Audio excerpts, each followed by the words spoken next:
All right, y'all, it is wacky poll time. It is insane poll time. So I saw a whole bunch of polls over the past week or so that just are amazing to me, and I wanted to highlight them for you. So let's start with this one here. This is on a whole bunch of different issues, but let's start with this one. Would you support, this is from News Nation, would you support or oppose states disqualifying Trump from being on the ballot if he is convicted in one or more of the criminal cases against him?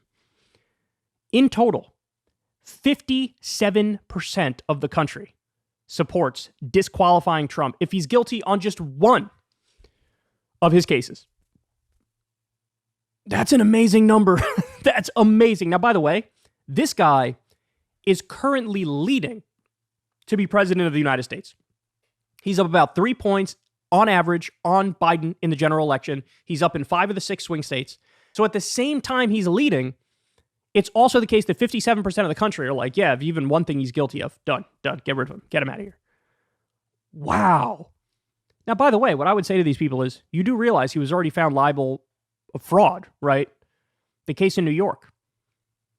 He committed fraud, bank fraud, insurance fraud, tax fraud. He's going to have to pay a fine of up to $250 million. Granted, it was a civil case, not a criminal case, but, you know, I look at that and I go, criminal enough. I don't know what you guys think, but I think criminal enough. So if people knew all those facts, again, I don't know why the hell he's leading. I mean, it really goes to show you how bad of a job Biden is doing, right? Talking about what he did, talking about what he's going to do, going after Trump.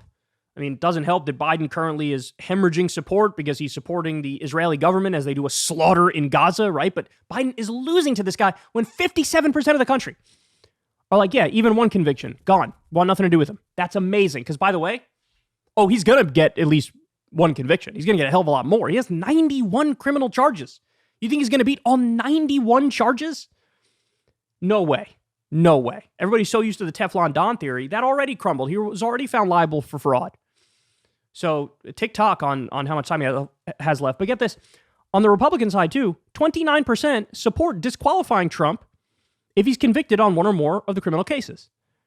So only 71% say, no, if he's convicted, you know, we still support him. That actually, these are promising numbers. All right, so that's incredible. This should be a bigger story. I don't know why more people aren't talking about it. Then we get this one. So this is on the economy. How would you rate America's economy / your personal financial situation these days? So when you ask people, how do you feel about the American economy? They say bad. So you have 22% says the American economy is very bad, and then 48% say it's fairly bad. And then you only get 25% saying it's good and 3% saying it's very good. So overwhelmingly, people are like bad, bad, bad, baddie, bad, bad, bad, bad. So I'm not good at math, but let me do the quick math right here. So 40, 50, 68. So 70% say fairly bad or very bad. But then when you change the question and you ask, forget about the economy in general. How do you feel about your personal financial situation? All of a sudden, total flip mode. All of a sudden, only 9% say the economy is very bad or their personal situation is very bad. 24% say fairly bad. So now you have, again, not good at math, but let me do the math here, 34. So 33% say very bad or fairly bad. That's way lower. And 52% say, actually, my financial situation is good. And 13% say very good.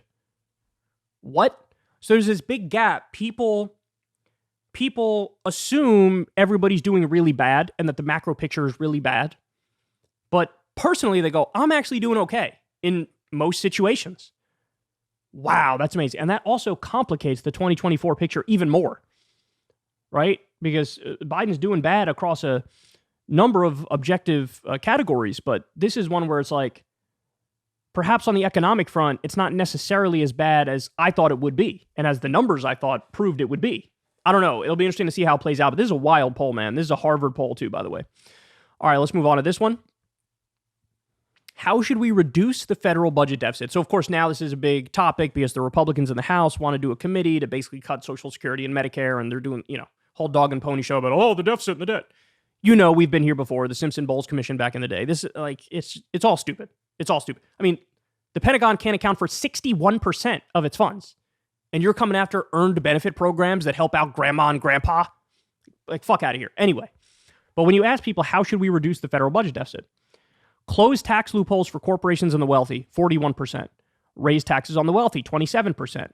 Lower taxes on the wealthy to stimulate growth, 11%. Cut social spending programs, 4%.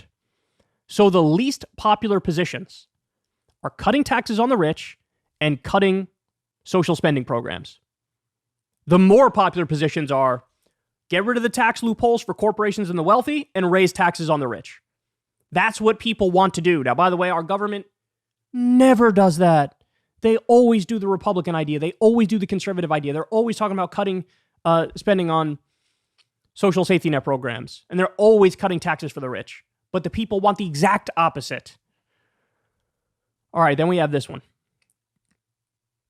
New poll. 61% of voters support the U.S. calling for a permanent ceasefire and de-escalation of violence in Gaza. 61%. Support for a permanent ceasefire, that means stop the bombing, stop the war, includes 76% of Democrats, 57% of independents, and even 49% of Republicans. And by the way, I should be clear, more Republicans want the ceasefire than don't. 49% support it, 41% oppose it, lower number oppose it. So everybody's in favor of a ceasefire. By the way, 61% of voters in the country say, do a ceasefire now. What percentage of Congress is actually calling for a ceasefire? 11%. Huge disconnect between the public and the politicians. And by the way, one of the things that helps explain that, not just the groupthink in DC, but also the Israel lobby. It's AIPAC, it's DMFI, it's these groups that spend a tremendous amount of money in campaign cash for politicians, and then they get in office and they're like, what do you want me to do? And in the case of AIPAC, it's like, just support Israel no matter what the hell they do. And this is where we're at now. All right, and I have one more. I think it's one similar.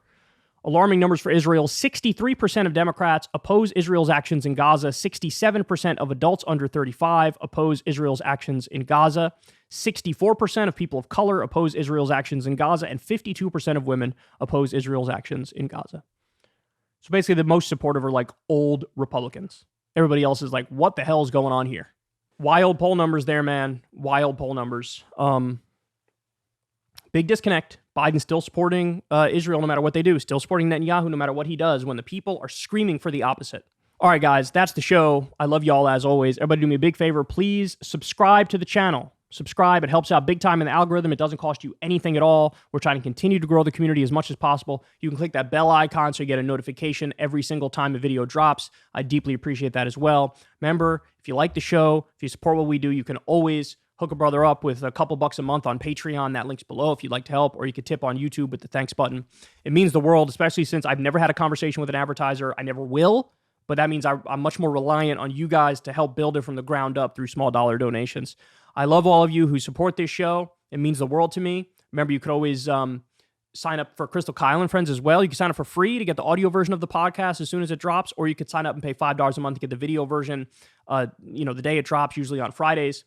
So that's another thing we got going on. And remember, you can listen as a audio podcast to this show if you want over on Spotify. We release that all the time as well. And that's all I got for you guys, man. Everybody have a great rest of your day. And yet again, I will talk to you tomorrow. Hey, y'all, do me a favor and like and subscribe. It helps out big time in the algorithm. Click the bell as well for notifications when videos drop. And watch that video on screen right now. You know you want to.